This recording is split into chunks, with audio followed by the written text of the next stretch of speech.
Akala ng iba, pa-chill-chill ka lang. Akala ng iba, pangiti-ngiti ka lang.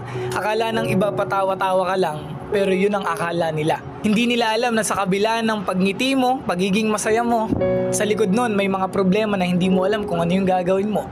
Sa likod nun may mga sitwasyon na hindi mo alam kung sino yung lalapitan mo. Wala naman kasi tayong ibang choice kundi ngumiti na lang talaga at tawanan ng mga problema. Kaya yung akala ng iba na pa-chill-chill ka lang, akala ng iba na wala kang problema, yun ang akala nila. Hindi ba pwedeng magaling lang talagang magdala?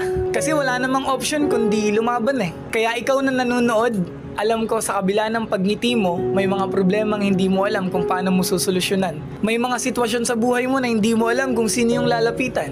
Ngumingiti ka na lang, nagiging masaya ka na lang. Gusto kong sabihin na ipagpatuloy mo yan, maging masaya ka lang, magpahinga ka lang, and then after nun, lalaban ka ulit. Ingat palagi, stay safe.